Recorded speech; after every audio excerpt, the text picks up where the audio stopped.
بسم اللہ الرحمن الرحیم۔ السلام علیکم انفو فیکٹس کے معزز ناظرین، چنگیز خان تاریخ کے صفحات میں درج ایک ایسا نام ہے جس سے شاید ہی کوئی ناواقف ہو۔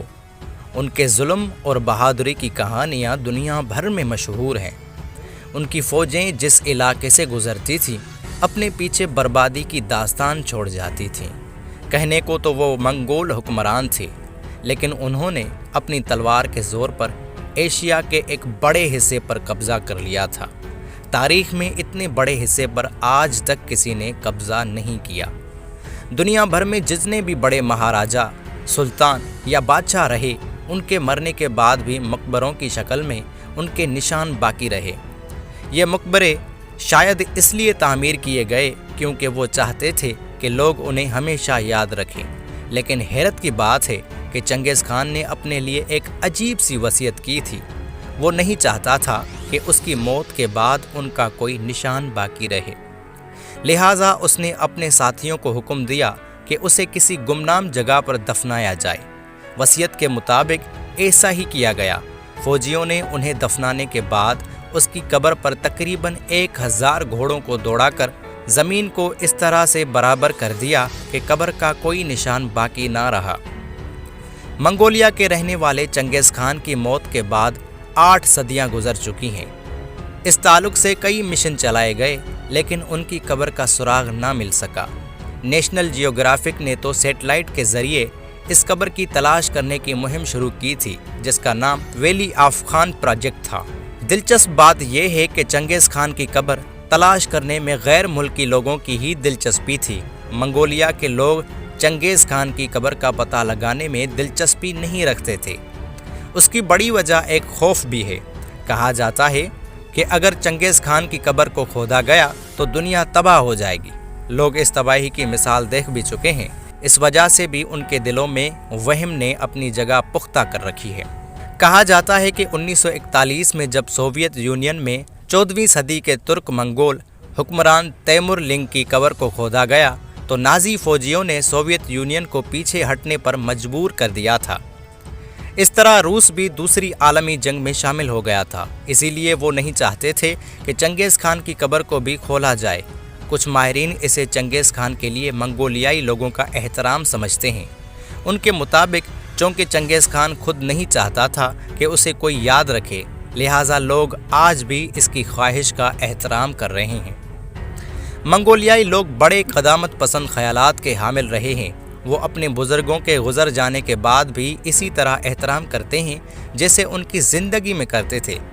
آج بھی جو لوگ خود کو چنگیز خان کی نسل کا مانتے ہیں وہ اپنے گھروں میں چنگیز خان کی تصویر رکھتے ہیں۔ جو لوگ چنگیز خان کی قبر تلاش کرنے کے خواہش مند تھے ان کے لیے یہ کام آسان نہیں تھا۔ چنگیز خان کی تصویر یا تو پرانے سکوں پر پائی جاتی ہے یا پھر ایک شراب کی بوتلوں پر، باقی اور کوئی ایسا نشان نہیں ہے جس سے ان کو مدد ملی ہو۔ رقبے کے لحاظ سے منگولیا اتنا بڑا ہے کہ اس میں برطانیہ جیسے 7 ملک آ جائیں۔ اتنے بڑے ملک میں ایک نامعلوم قبر کو تلاش کرنا سمندر میں سے ایک خاص مچھلی کو تلاش کرنے کے مترادف ہے۔ منگولیا ایک پسماندہ ملک ہے جہاں کئی علاقوں میں پکی سڑکیں تک نہیں ہیں، آبادی بھی بہت ہی کم ہے۔ 90 کے عشرے میں جاپان اور منگولیا نے مشترکہ طور پر چنگیز خان کی قبر تلاش کرنے کے لیے ایک مشترکہ پروجیکٹ پر کام کرنا شروع کر دیا تھا، جس کا نام تھا گروان گول۔ اس پروجیکٹ کے تحت چنگیز خان کی پیدائش کی جگہ مانے جانے والے شہر خینتی میں تحقیق کا کام شروع ہوا، لیکن اسی دوران منگولیا میں جمہوری انقلاب آ گیا، جس کے بعد کمیونسٹ حکومت ختم ہو گئی اور جمہوری نظام قائم ہو گیا۔ نئی حکومت میں گروان گول پروجیکٹ کو بھی رکوا دیا گیا۔ منگولیا کی علم بٹور یونیورسٹی کے ڈاکٹر ڈیما جاؤ 2001 سے جنگجو بادشاہوں کی قبر کی کھدائی کر کے ان کے بارے میں معلومات حاصل کرنے کی کوشش کر رہے ہیں۔ کہا جاتا ہے کہ جنگجو بادشاہ منگولوں کے ہی پرکھے تھے۔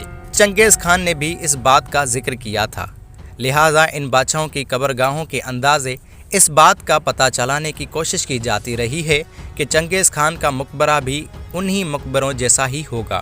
جنگجو بادشاہوں کے مقبرے زمین سے تقریباً 20 میٹر گہرائی میں ایک بڑے کمرے کی شکل میں ہوتی ہیں، جس میں بہت سی قیمتی اشیاء بھی رکھی جاتی تھیں۔ اس میں چینی رتھ، قیمتی جواہر اور روم سے حاصل کی گئی شیشے کی بہت سی چیزیں شامل ہیں۔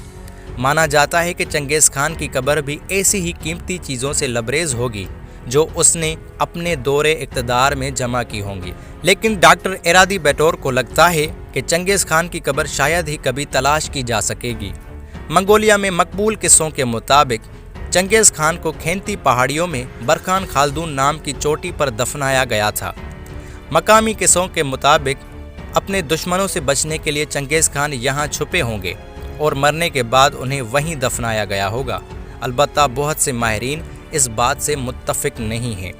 علام بٹور یونیورسٹی میں تاریخ کے استاد والے سوڈنم کہتے ہیں کہ منگولیائی لوگ ان پہاڑیوں کو مقدس مانتے ہیں، لیکن اس کا یہ مطلب نہیں ہے کہ چنگیز خان کو یہاں دفنایا گیا ہوگا۔ ان پہاڑیوں پر شاہی خاندان کے سوا کسی اور شخص کو جانے کی اجازت نہیں ہے۔ اس علاقے کو منگولیا کی حکومت کی طرف سے محفوظ رکھا گیا ہے۔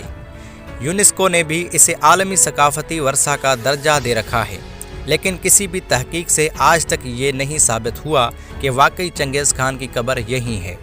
چنگیز خان زمانے کے لیے ایک بہادر اور ظالم حکمران تھا جو تلوار کے زور پر ساری دنیا کو فتح کرنا چاہتا تھا، لیکن منگولیائی لوگوں کے لیے وہ عظیم ہیرو ہے جس نے منگولیا کو مشرقی اور مغربی ممالک میں مربوط کر دیا، شاہراہ ریشم کو پنپنے کا موقع دیا۔ اسی نے منگولیا کے لوگوں کو مذہبی آزادی کا احساس کروایا۔ اسی کے دور حکومت میں منگولیائی لوگوں نے کاغذ کی کرنسی کا آغاز کیا اور ڈاک سروسز کی بھی ابتدا ہوئی۔ چنگیز خان نے منگولیا کو مہذب معاشرہ بنانے میں مدد کی۔ منگولیا کے لوگ چنگیز خان کا نام بڑی عزت اور فخر سے لیتے ہیں۔ ان کے مطابق اگر چنگیز خان خود چاہتا کہ اس کے مرنے کے بعد بھی لوگ اسے یاد کریں تو وہ کوئی وصیت نہ کرتے، اگر وہ چاہتا تو کوئی نہ کوئی اپنی نشانی ضرور چھوڑتا۔ یہی وجہ ہے کہ منگولیا کے لوگ نہیں چاہتے کہ اب ان کی قبر کی تلاش کی جائے۔ جو وقت کی دھند میں کہیں گم ہو چکا ہے اسے پھر سے نہ خریدا جائے۔ معزز ناظرین، اگر آپ کو یہ ویڈیو پسند آئی ہو تو اس ویڈیو کو لائک کرنا نہ بھولیں اور آخر میں کمنٹ باکس میں اپنی رائے سے آگاہ ضرور کیجیے گا۔ شکریہ۔